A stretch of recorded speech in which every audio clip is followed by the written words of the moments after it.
Big Uterus Energies is totally something that is aside from biological functions. It's all energy, baby. It's all energy. Yes, I love it.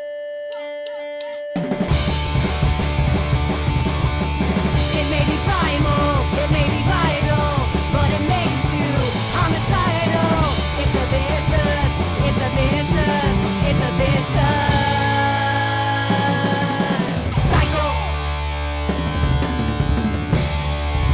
Hey everyone, welcome to Vicious Cycle, the podcast about periods and the people who get them. I'm Meg Hayes. I'm Kate Elston. I'm Meg Trowbridge. Hi, everyone. Hey, today we have an amazing bleeder for you, a very important bleeder at that. VIB. We have Liz Plank in the building. Well, she was via Skype. This is pre-recorded. But you know what I mean. We had Liz Plank, and we're so excited to share this interview with you. Can't believe we got to talk to her. She's so cool. So cool. So much fun. You guys might know Liz from Vox Media with a V. Don't worry, you guys. Gretchen Wiener, whatever the fuck her name Carlson. is. She's not going to be on the show. She is a lot like Gretchen Wiener, though, from Mean Girls. Anyway, you know Liz from Vox Media, where she's currently the executive producer and host of the show Consider It. Great She's show. a frequent commentator on MSNBC. Heard of it. She started the Big Uterus Energy campaign, which I'm sure you've seen. And she has a new book coming out that we didn't even get to, called For the Love of Men. It's about mindful masculinity, and you can pre-order it now. Anyway, we had a bunch of fun talking about all things periods with Liz. So here is that interview for you all. And like Meg said, we did record this interview on Skype. So the weird occasional echo you might hear, it's not you, it's us. And we have a song at the end. So stick around and enjoy the episode. Liz Plank, thank you so much for being on Vicious Cycle. Woo! Thank you. I'm so excited to be here. So Liz, you have become this like crucial voice of women's issues in the media when it comes to everything from abortion to the Me Too movement to Donald Trump, women in the workforce, the pink tax. We could talk to you forever about a gazillion topics, but we want to talk to you about periods. Oh, I don't think I've ever talked about my period with anyone recording. So I'm jazzed. Great. I mean, yeah, I followed your career for a long time. You and I have worked together for AJ Plus here and there. But yeah, I don't think I've ever heard you, like tangentially, you talk about women and motherhood and reproductive rights and reproductive freedoms. But I don't know if I've ever heard you talk about periods. And why would you? But here we are. Yeah, and the question is, why haven't I? So I'm excited to have the platform to do it. Well, first, the question we first ask all of our guests is, what was the first day of your last period? Oh my God. Well, okay, so I mean, it's like a law. We were joking about Murphy's Law before, where like, if something bad can happen, it's gonna happen. There should be like a Big Uterus Energy law that like if you're traveling, you're gonna get your period. Yeah. I always feel like my uterus just like waits until the very moment where I'm literally TSA, getting my pad down, and then I'm like, ooh, there it is. Yeah, I was like traveling on my own. I went to Miami. And I had my period, and I was like, you know what? That's fine, because I can wear all my ugly underwear, and like no one gives a shit. But I find myself constantly, like I have too many pads and tampons at my house. Like it just overflows because I feel like I always get it abroad, or like I always get it in an airport, and so I just have bags and bags. If anyone needs extra tampons and pads, I have a whole buttload. So yeah, I was on vacation and I got my period. You have a uterus load of pads and tampons, you might say. A big uterus load, yeah, pads and tampons. So can we talk about first the Big Uterus Energy campaign? Oh my gosh. Yeah, I mean, it really, I'm so excited that it resonated with so many people. I did not foresee that happening. This summer, I actually was technically on like book leave for a week, or like self-imposed. I was like, I'm not going to go I was like in the Hamptons staying with this very generous couple who invited me to stay in their like beautiful house. and I was just writing all day, and I was trying not to watch the news, and was like, I'm not gonna, I'm not gonna go on TV. I'm not gonna be in the news cycle.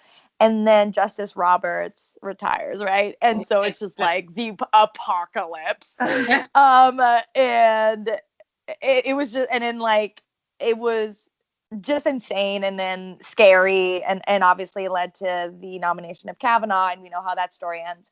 But I was really, first and foremost, very disappointed that Big Dick Energy, like we only had like 48 hours to enjoy that as a movement and as an online trend. It was like coming from Ariana Grande and Pete Davidson, RIP, that relationship. And like the idea of big dick energy and all of the hilarious think pieces about it. And I just feel like from 2016 to 2018, like there were so few moments where we could actually enjoy an internet trend that wasn't a prediction of like our utter and total destruction as a species. And so I was just sitting there in nature, literally, and staring at my phone, as one does when you're a millennial. And I was so mad that we didn't get to enjoy Big Dick Energy that I was like, let's just call this Big Uterus Energy like the quiet confidence of women knowing that they're going to vote these guys out of office, right? And that's what happened. And so the Big Uterus Energy really actually delivered, and it happened. But yeah, at the time I just like tweeted it out, and I used like the Big Uterus Energy hashtag, and then yeah, people were like very happy about it. And so I was like, okay, there's so few things that make us happy, like I'm just gonna go all into this. So I created the t-shirt, It's so cute. that with my friend Lee Ron, who's a designer. And then I donated the profits to NARAL, which at the time I knew, I mean, when this news came out of Justice Roberts retiring, I was like, I was starting to think about Elise Hogue and all of the amazing women who work in NARAL, my friend Kaylee too, and I just was like, they need all the help they can get. So yeah, that's how it came about. That's so cool. That's So so cool. awesome. And I feel like, yes, I love celebrating Big Uterus Energy. Obviously, you yourself have a big uterus energy. I was gonna say a big uterus, but I have no idea. That's the thing. No uterus required. I was very like specific about that, because what I loved about Big Dick Energy is that there was no dick required either, right? Yeah. So it was like, there was a cut article saying, Michelle Obama, big dick energy, like Melania, no big dick energy, and so Big Uterus Energies is totally something that is aside from biological functions. It's just something that you have or you don't have. And it's all energy, baby. It's all energy. Yeah. I think so. Was it Kennedy that retired or Roberts? Did I say Robert? Wait. Oh, okay. Well, that's how much I remember from this year. Seriously. We dumped the year out of our brains. Okay, cool. So tell us then about your first period, Liz Plank. What was your first period like? How old were you? Oh my God. I had like this very, very deep fear of periods, but also just like getting my period. Like to me, that was just like, there was something so I don't really know why, like amongst my group of friends, especially, all these girlfriends that I would hang out with when I was like in elementary school, it was like the biggest insult. We'd be like, oh, Nana has her period, like Annie has her period, Julie has her period, like and then it was like, no, I don't. And it was this really weird thing where it was like the worst thing that could happen to you. And to me, it was just this deep fear that I was like, oh my God, that's when like my responsibilities are going to start. Like, and it wasn't even like related to pregnancy or the idea that I would have to like manage my reproductive functions. It was like, I'm gonna get my freaking period every week for the rest of my life. I'm gonna carry around these pads, like, and I would see my sister have like these like these stomach cramps, and I really loved chips when I was in elementary school. And I thought like, my stomach's gonna hurt every month, and I'm not gonna be able to eat chips every 1 week out of every month. Like, what the fuck? Like, why? I just felt like it was this curse and this like injustice that I just wanted to delay forever. And then I remember thinking that even before I had my period, I was like, why doesn't all of the blood just come out like pee, like in one pee? Like instead of that'd be coming out a great. little bit every day for a week, like it could just all come out and then you're done. Yeah, why hasn't anyone consulted you on this design of the human body? Why hasn't science found a way? There's a better way, ladies. Yeah, so I just was very like resistant, and naturally, like I sucked at having my period. Like I constantly forget when it is. As I told you, like the last time I had a period, I was like in the middle of Miami. Like you would think that I don't know, nor I'm sure like adult women plan and they're like, oh, I'm gonna get my period. Let me bring a few tampons. I do not do that. I just every week, every month, it's like, oh right, I get this. Like this happens. It like is a epiphany that I don't. Yeah, I don't know. I'm still super bad at like planning for it. Like when I was in college, I'd always forget to bring tampons to school. Like I'd put one in the, I'd put like a pad in the morning and then I just like was like, oh frick. And I also didn't know it ends like at menopause. I just thought until like on my deathbed I would see it. So I'm excited. I was excited when I heard about menopause. That stops after a while. It does feel like a curse, though, that you have, like a burden that you have to bear. Yeah, that boys don't have. Like I remember yelling about it at a boy to a boy, and like not just the period, but also bearing children. And I just from a very young age was like, wait, what? Like what's this deal? Like this doesn't make a lot. This we're getting the short end of this deal. Yeah, we really are. So, do you remember how old you were when you got your first period? I was like 13, like on the pretty average end, like 7th grade or something. Yeah. And I was at my cottage, with my parents, obviously. And they had gone out for a walk, and I like vividly remember every detail. I remember like looking down and then seeing obviously the blood. And I just screamed for dear murder. Like, but it wasn't like, it was just like, no! Like in my head, like as if my head was spinning and it's like a Alfred Hitchcock. Like, I don't know, just like, no! And then I was like, I told my mom, and then my mom like gave me like the basics. And then that was it. So, and you're Canadian, right? Yes, I am. Do you notice like a difference in the way people talk about periods in Canada versus the US? Oh my God, that's a good cue. I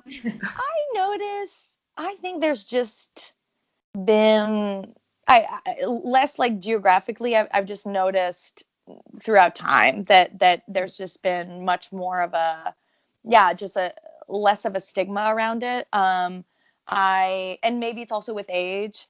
But yeah, like I used to it was like you hid your tampons and your pads, like they were just, I don't know, like contraband, right? And now they're just, I don't know. I'm lucky enough to work at an office where there are some in the bathrooms, and I go to a gym where there's some in the bathrooms. And so even just like seeing sanitary products out in the wild is kind of amazing. And in a way also just crazy. Like there was a law, the First Step Act, I think it's called, the new criminal justice reform that was passed by the Trump administration. And obviously, it's a bipartisan, effort, and it's called First Step because there's a lot more to play, to go. But I was talking to Donna Hilton, who's a advocate for criminal justice reform. And, we were talking about some of the things that are in that criminal justice reform. And one of them is mandating that women in prison have access to sanitary products and also are not locked into chains, like enchained when they give birth, which happened and was legal until literally a couple of weeks ago when this was passed. And I was, doing a roundtable, and, a man who was on the roundtable was like, well, this is great. Women now have access to sanitary products. And she was like, wait a minute. I am not going to celebrate and give a pat on the back for saying that women like now have access to just like the most minimum amount of human decency that they can have as human beings, right? Like having access, it's like, it is like not giving toilet paper. Absolutely. And it is equivalent to toilet paper, and it would be seen as equivalent to a toilet paper if everyone had, got their periods. And so I still feel really frustrated when I have to pay for tampons and pads. And because I'm a privileged person and I have a place of employment that provides them and I have a gym that provides them, and I, work at a co-working space that's for women that provides them. When I see those machines and it's like 25 cents, like, who's making money off of this? Like 25 cents, like just give them out. They're shitty Tampax, like cardboard paper, like they literally cut your vagina open. I know, seriously. Like you don't need, who's like making cash off of like making us go through our wallets? Like who carries coins? Like who the fuck has money for this? Right. We always joke about like the big Kotex must have like a real grip on Congress or something because, or the rayon, whoever develops rayon, because rayon is still in tampons. And it's problematic for our vaginas. So we're like, what big rayon corporation like has to like? It's just a mess. I mean, it is, and it's insane. It's something that we put inside our bodies. Every woman, and that almost every woman has to do. And you'd think that these things, would be much more mandated and legislated, but it's just, it's like a side issue for so many for so many lawmakers because they're not women. Well, let's come back to that, but I wanted to go back to your childhood a little bit. And when we talk about Canada, you are bilingual, right? You speak French as well? Yes, French is my first language. Okay. Is there any euphemisms? So we've done an episode on euphemisms around the world, and I would love to know what anything in French is for menstruating. Well, actually, we say j'ai mes règles, which means I have my rulers, which doesn't make sense. That's what it is in Spanish too. In Spanish, la it's regla. La regla. So that's interesting. Oh, Yeah. it's interesting. Règle can also mean like rule. Yeah, like, I mean, obviously like, ruler or like règle is also synonym or can be used to talk about like a rule or like a regiment. And so I wonder, like, règle also means like to bring a clock, like you can règle a clock, so you can like put a clock back or set a clock. So I wonder if that's it there. Is there any sort of like Aunt Flo or time of the month in French? Oh yeah, we say je suis dans le rouge, like I'm in the red. I like that. I might bring it back. Very few people are like, I'm menstruating, like menstruer, like it's a long. But my niece, actually, it's funny because my sister had her, I mean, she probably wouldn't want me to share this, but anyway, she was like, had her period. And then, she, like her little daughter, who's my niece, was like very young, like 3 or 4, and she said like, "T'es menstruée, mama?" Like it was just like, it's like a big word for a 4-year-old, but like she already had that big uterus energy. That's amazing. Look at her blood.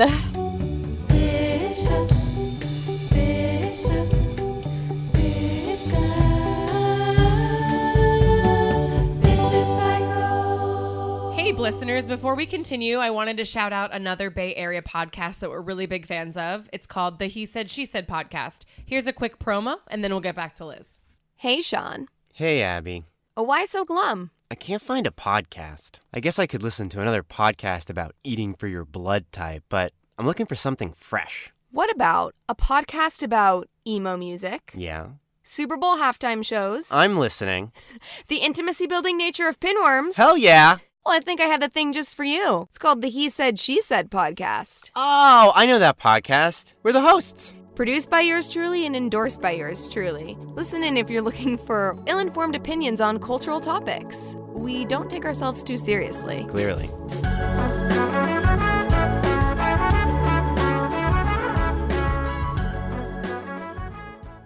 I follow your Instagram, and it seems like you're really close with your dad.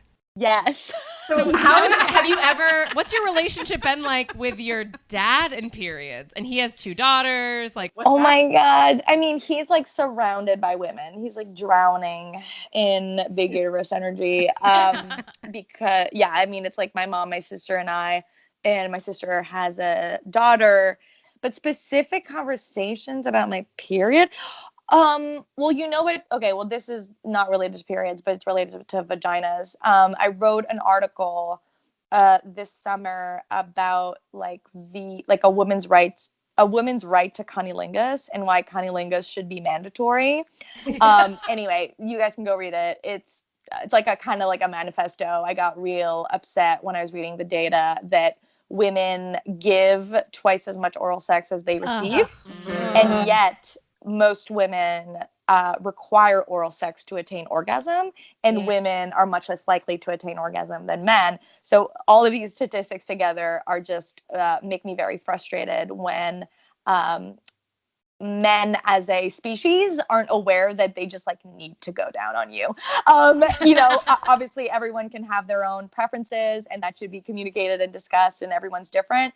But by and large, we need it more than they do, and we give it way more. So anyway, I wrote that article and my dad shared the article, and I was like, but he always writes like clever captions. Like he is very invested in Facebook and his like 8 friends and that kind of like following that he's built, and he loves the news, and so he likes to have like witty captions.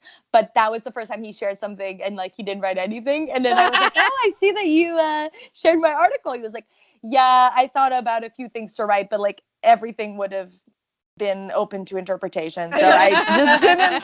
But I thought that was like really sweet that he still shared that, even though that was like a pretty out there article. Does your dad like Drake? Does he even understand that this is a thing that we all know? So no, he like doesn't know who Drake is. I'm sure. He also doesn't have Instagram. He doesn't care, and like barely gives a fuck. Like he doesn't, like, people are like, oh my god, he must be so mad at you. I'm like, he like could not be bothered. He has 8 friends. Yeah, exactly. Yeah. I'm just trying to get him like a sponsorship from like either Ben and Jerry's or Canadian Tire or like Home Depot. Like that would be the only 3.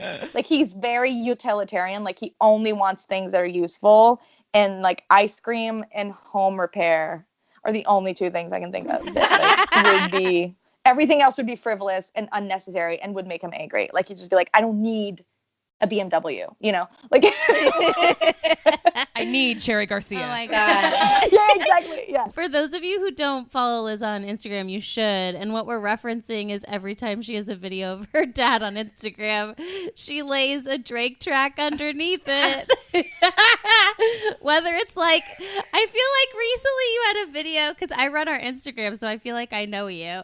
I feel like recently he was reading a book on like female saints or like something really random. Yeah, and it was like Drake. He bought me for Christmas. I actually have it here. He got me. It's called Feminist Saints. So cool. And yeah, he'll just. I mean, and when I saw him the last time, he was reading like Good and Bad by Rebecca Tracer, and he was just like lying there reading it. And so none of it is staged. Like like. Some people are like, oh yeah, like I figured like you're kind of a performer, so your dad is the same. Like we're not the same. He is like has no ego. Like he's like a negative ego. If only all men in the world were like Liz's dad. I know, he seems so sweet. He sounds great. Yeah, your family seems very supportive. Oh yeah, they're amazing. I'm very, very, very lucky. So what are your periods like now? Like what kind of products do you use? I heard you talk about tampons and pads. Yeah, oh my god, I'm pretty like normal. I'm very lucky. I used to get really, really bad cramps when I was very young, and I was like on birth control to combat it. And then, yeah, I'm not on the birth control. I'm all natural. So I'm pretty like regular.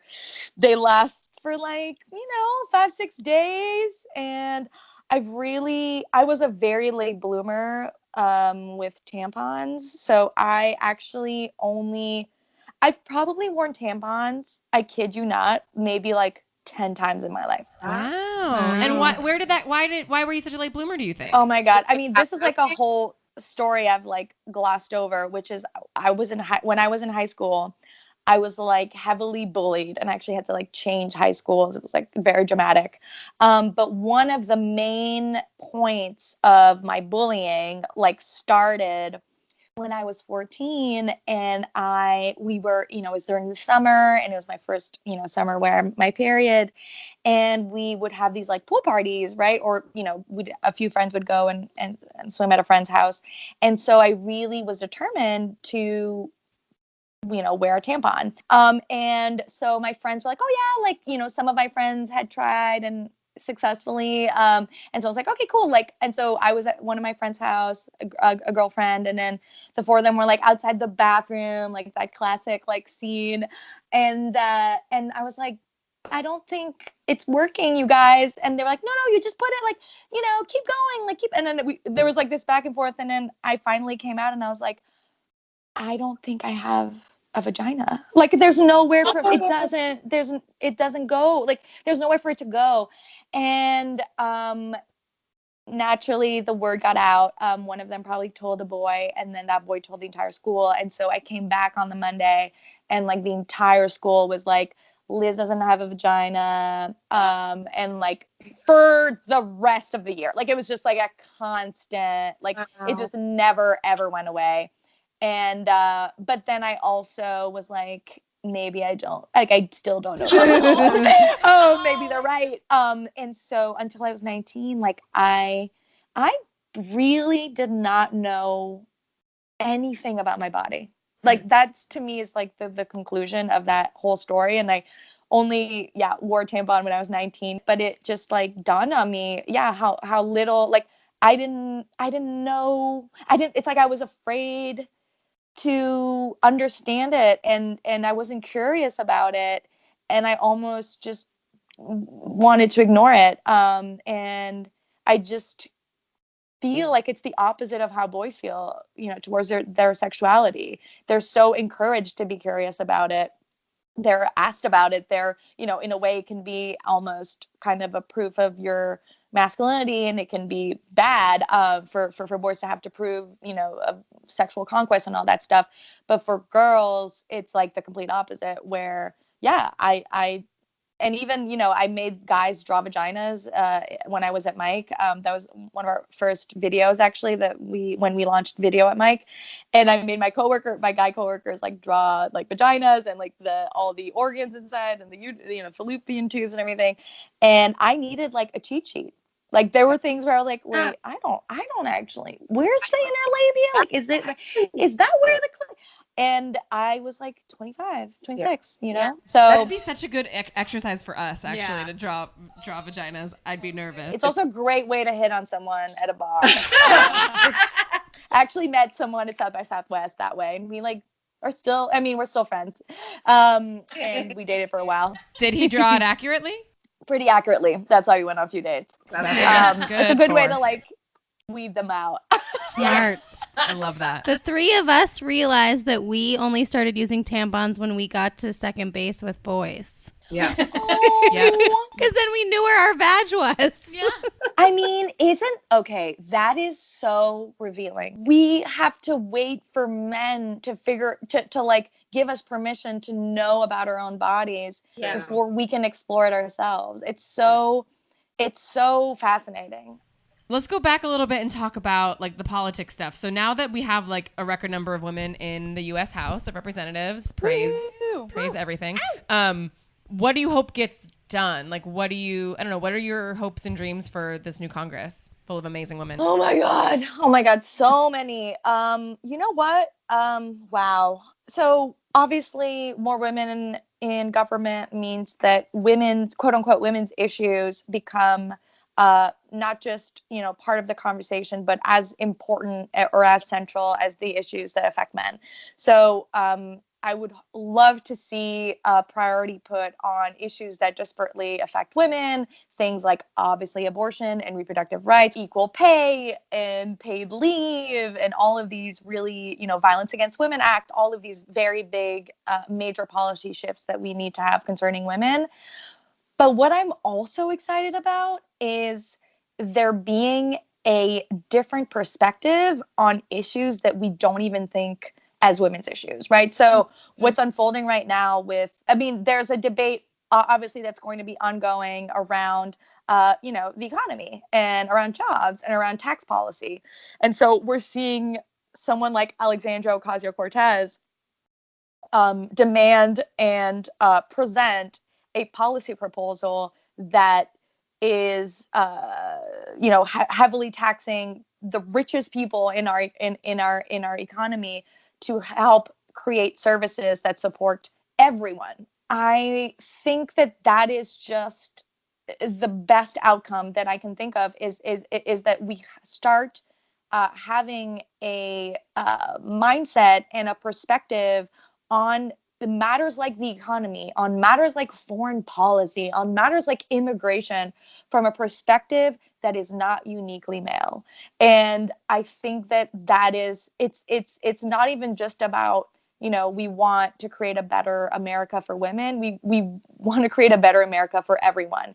And you do that by having as many people at the table as possible from a wide variety of life experiences as possible. And that's what I'm seeing unfold. And I think it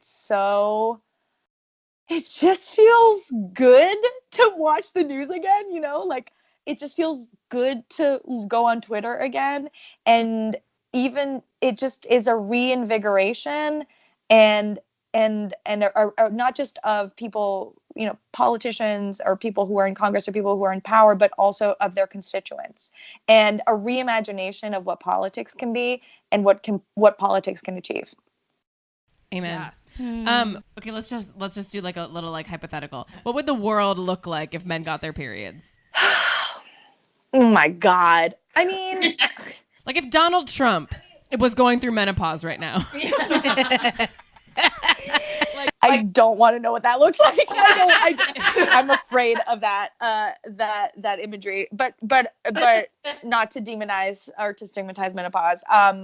Okay, so I think that if men got their periods, tampons and pads would be free, like hands down. They wouldn't be taxed, which is ridiculous. It's just like absolutely ridiculous. And see, like I think that's in many states, like in California, there's been like bipartisan laws that are being passed by women, like a conservative woman and a conservative Democrat who come together and they're like, yeah, this sucks. We hate the government taxing us unnecessarily and we don't like inequality. It's like really been, the tampon tax has actually been something that's really united often women actually on both sides of the aisle, which has been really interesting. But yeah, like tampons and pads are akin to toilet paper. Tampons and pads would be like toilet paper. We wouldn't have to hide you don't have to hide your toilet paper when you buy at the pharmacy. You don't have to, carry around toilet paper in your fucking, purse in case a bathroom doesn't have toilet paper. Like toilet paper is a right. So tampons and pads would be a right. And so, yeah, it would just, that burden would just not be placed on women. There wouldn't be so much of a stigma. Agree with all that. And I just the idea that Donald Trump, like I feel like Donald Trump does get his period. Like he is PMSing. Like has anyone checked? Maybe that's why he's so cranky all the time. Oh my God, that would be so great. Maybe he just needs like, a little boost. He needs some Midol. He needs some tea. Yeah. He needs hugs. I just think he needs like... He needed to be told I love you as a child. He needs to... Yes, exactly. Loved by his dad. So real quick, before we get to the silly questions, I want to just veer off a little bit because you've interviewed Justin Trudeau a bunch. Tell us about it. Yeah, tell us everything about him. And also, I noticed on your website, there's a meme. I don't know if you made it or someone else made it, but it's a picture of you and Justin, and he says, "Hey, girl, I might control the Mounties, but I'll never control your uterus." I love it. Talk about it. Talk about Justin. So I actually asked for his consent before I made that meme, or before we made that meme at Vox. Anyway, yeah, Justin's... I, get a lot of flack from Canada actually for being very pro Justin, and I don't even think I'm pro Justin. Like I'm just pro people, and especially men who take a strong stance on gender equality and take a strong stance on progressive issues and on Native issues, on LGBTQ issues. Like, I'm just pro people who become allies to groups that they're not part of. And honestly, I'm pro leaders that look like he does. I mean, yeah, that hair. Yeah, he's super. I mean, meeting him was really on a personal level. Like I felt very inspired, and he's one of those like. I mean, I've heard this about Obama. I've never met him in person, but I've heard this that there's just this like inherent not just charisma, but like you feel like you're the only person in the room, and it's insane because obviously he's a world leader and he has a lot on his mind and he's a lot of people that he's caring for, but yeah, you just feel his energy, and you feel regardless of how I feel about his environmental policies or some of the positions that he takes on certain issues, like no one is perfect. I do feel like his intention in being in politics is pure. So it was very, it was like the highlight of, probably one of the most, the coolest moments of my life, getting to, interview him and talk to him about what was happening in the United States. Like Trump had just like announced, and I'd been at Vox for like 2 weeks. So it was like a crazy time. But yeah, he's cool. He's team ladies. Yeah. And just real quick, I don't know if is the policy in Canada for like taxing menstrual products the same as the States, or is it a little bit more progressive? A few years ago, they actually got rid of the tampon tax in Canada. Yeah. So it was something that a lot of people were lobbying against. And yeah, I think it really depends. They're not as available. They're not available in schools and in the way that I think things are starting to shift and move here in New York, but Canada's a big place. So just like the US. But yeah, generally at least the tampon tax was eradicated. This is Meg, and I'm just popping in to remind you that we have a hotline that you definitely should call because we want to hear from you. It's 9106 Uterus. And if you want to leave us some questions for a gynecologist, please do, because we have one coming up on the show soon. We're holding her until we're ready for her. Yeah, she knows what she did. And now back to the episode. Okay, so let's get to our 3 crazy questions that we ask all of our guests. First question is, if your period could drink, what would it drink? Ooh, that's a good question.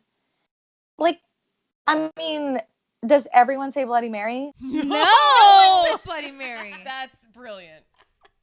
I would think that's the easiest pun in the world. But yeah, I feel like Bloody Mary. She's garlic? spicy.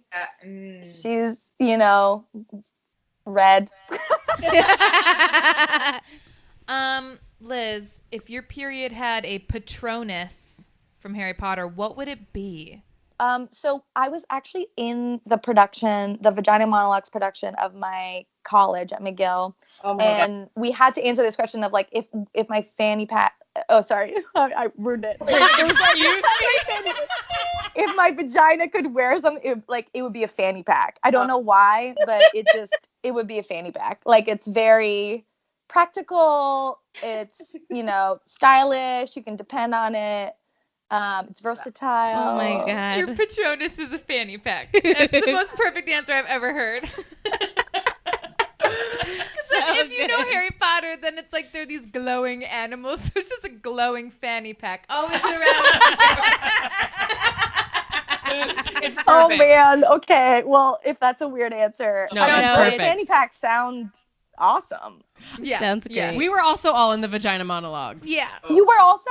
Yeah. Yes. Our college put it on God. every single year. Oh my God, that's amazing. Yeah. Yeah. I mean, wasn't everybody our age, I feel like, was in Vagina Monologues? Like, if you're between the ages of 30 and 39. And like a self-actualized woman, you're like, oh, you were in the Vagina Monologues. Yeah. Yeah, You want to hear a funny Vagina Monologues dad story? That Yes, I please. have? Absolutely. My Yes. dad came to my Vagina Monologues and filmed the entire play, love it. from beginning to end, and then realized that the sound didn't work, so he came back the next night and filmed the entire thing again.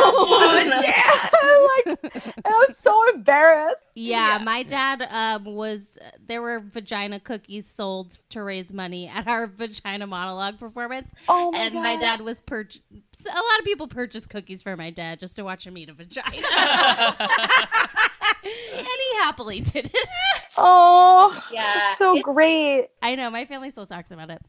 So our last question is perfect for you. What political party would your period affiliate with?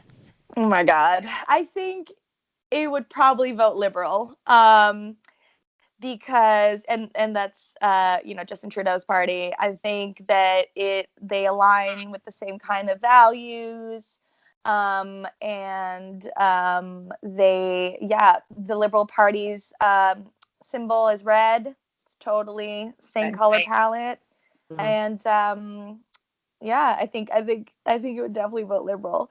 Thank you for being so candid with everything, especially the story about high school and trying tampons. Like, I Yeah. think a lot of people are going to I know. resonate I'm with so that. glad that we shared this with each other, and I wish I had known you when I was 14. I And know. because I felt like there was something wrong with me. I felt anyway, I just wish we'd all been friends, because then we would have all felt a little bit more normal.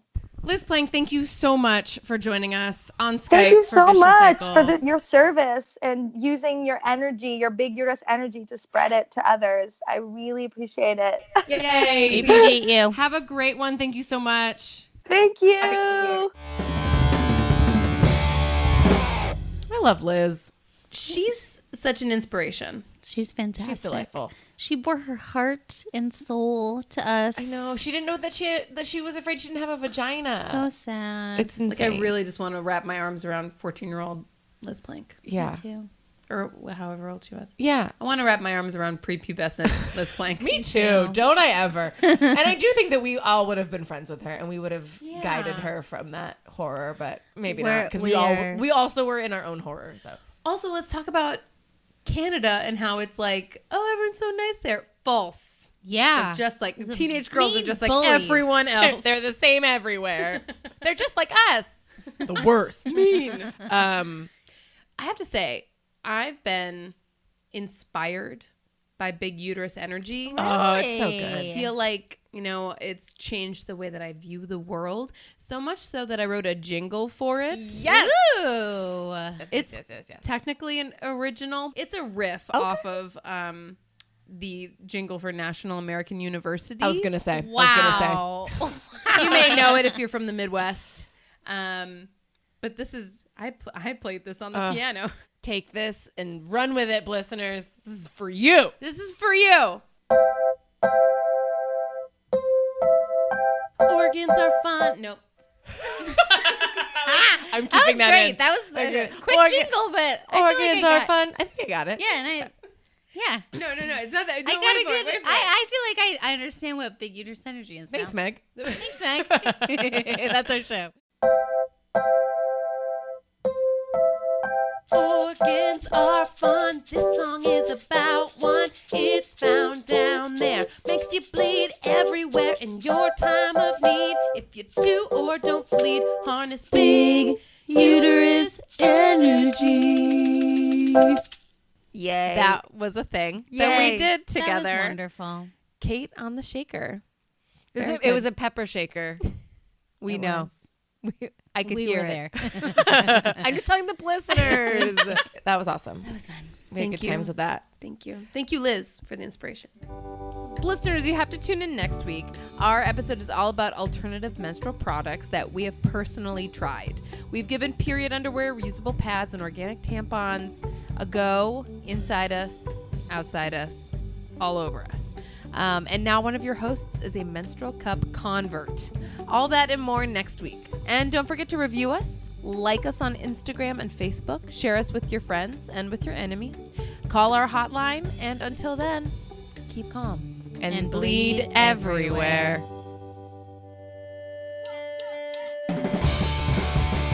It may be primal, it may be vital, but it makes you homicidal. It's a vicious, it's a vicious, it's a vicious cycle.